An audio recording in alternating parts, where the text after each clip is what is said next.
Hello and welcome. This is Eric Adenge from Change Media. And today I'd like to talk about your DSLR camera. Hello and welcome. This is Eric Adenge from Change Media. And today I have another very exciting episode where I'd like to talk about the mixer or the console, or as some may call it, the sound board or just the board. And I will give you a basic tour as I have been doing with all my other videos, considering that you may be somebody that is just starting your journey in the digital content creation field. Now, a mixer is what you're seeing right here in front of me, and it is central to any studio.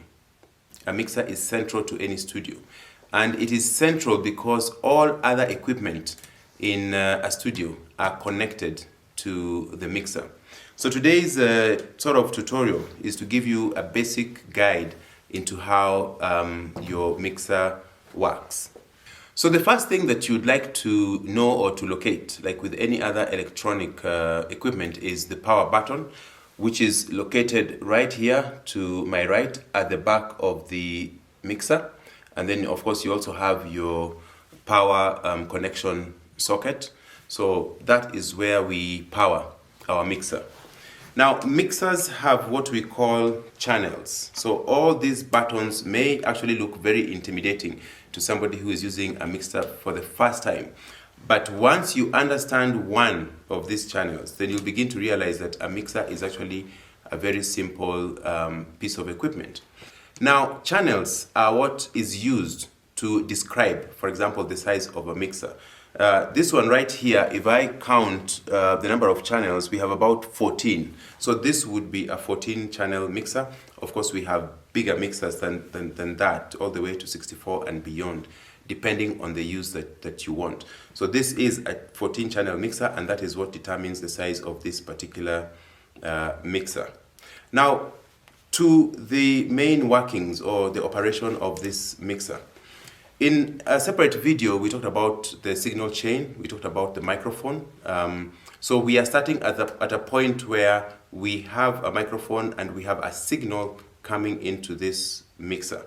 So the first interaction that your signal will have with the mixer is right here, where we have your microphone, what we call an XLR port. So this is the first point. In a similar way that you can see this particular connection here, which is just for my sound to get a bit of activity on the mixer. So you will have a microphone connected here. And once you speak into the microphone, the signal gets in through this, we call them input devices. So all these right here are your input channels. And these particular ones are for microphones, as I said earlier, the XLR connections. And then we have your jacks here, which are also input devices. So for most of the time, you might find a microphone using an XLR. There are times, of course, they can also use the standard jack. So your first interaction with the mixer will be at this point. And the first thing that we want to do with our signal is to amplify it. And as I had mentioned in a video, one of the purposes of a mixer is to amplify your audio signal. So the first button you have here is what we call a gain. Gain is another word for amplify. You might be wondering, so why do we need to amplify this signal? It's because the signal that the microphone creates when you speak into it is a very weak signal.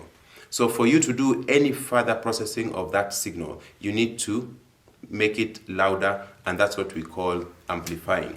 So the first thing that happens here is that you get your signal amplified. Then you have a bit better sort of material to work with all through the processing of your audio. From here at the gain, we then move to what we call here your equalizers. Now, this is where you are able to manipulate how you sound.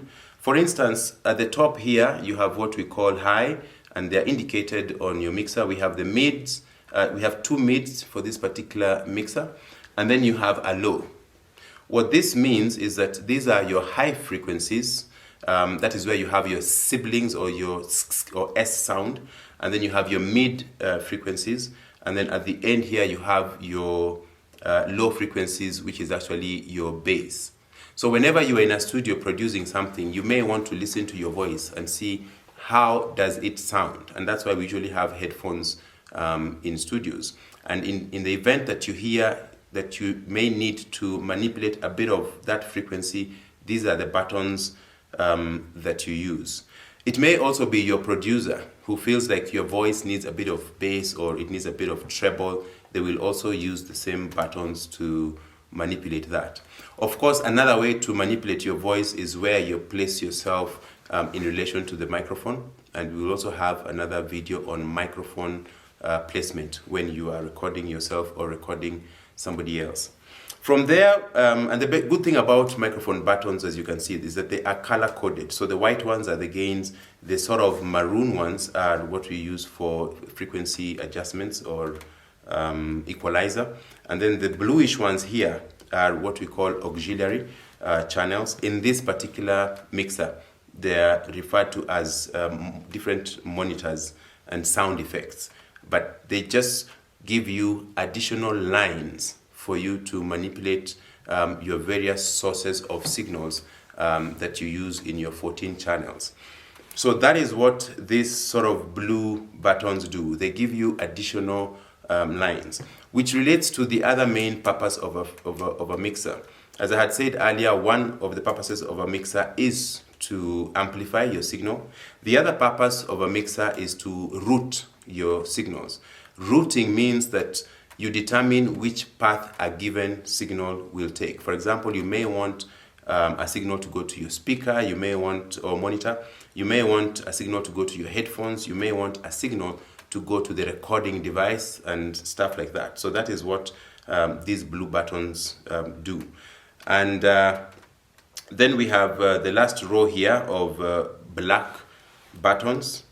And these ones are indicated as pan. Now, pan enables you to move your signal or to choose between the left and the right channel. Most of our recordings tend to be recorded on 2 channels, or what we call stereo. And that, of course, is because we also have 2 ears as human beings. So the pan is very effective in allowing you to choose one or the other channel. Usually we record with the pan right in the middle so that we can hear ourselves equally on your recording. But of course, pans can be used for other effects depending on what you're doing. For example, if you're doing drama and sound effects and those kinds of things. And then we have these gray push buttons that are indicated mute or PK. And as the name suggests, if you press that button in or out, you have either muted or unmuted your channel. And we have the small white button here, which is indicated PFL. This is your pre-fade level. That means that you can hear or listen your signal even though you have not faded in the channel, because this last button is our fader. So the pre-fade level allows you to listen in without the signal getting into the channel. In some mixers, it's also called a preview button. So it's also good to know the different terminologies used by different manufacturers. And as I had said a few seconds ago, the last button here is then what we call your fader. So as you can see, all those buttons are able to help you to manipulate your sound, and this one allows now your sound to get into the mixer.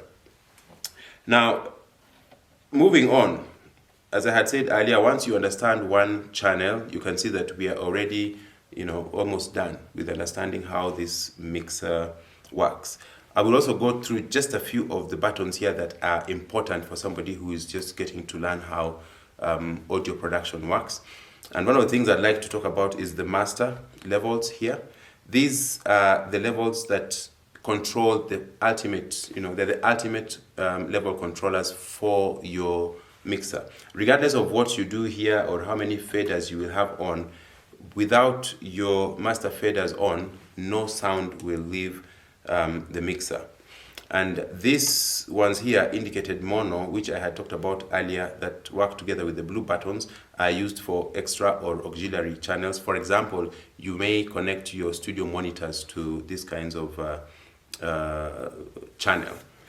And another important button, as I said, I'll just go through the important ones. We have our 48 volt phantom power. Now 48 volts phantom power is a button that you use when you are working with condenser microphones.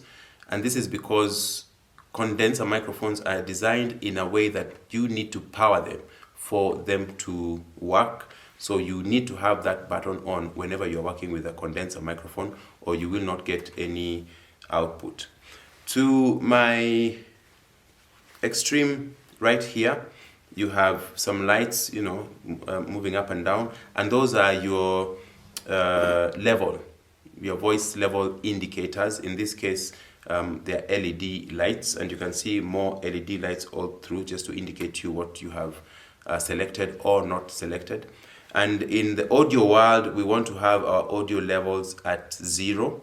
Anything above 0 then could lead to distortion, and that's why you have those LED lights there. And they're also color coded. The louder the signal gets, the more you get into the orange and into the red, and that means that you are beginning to get to a point where your voice might get distorted and therefore not usable.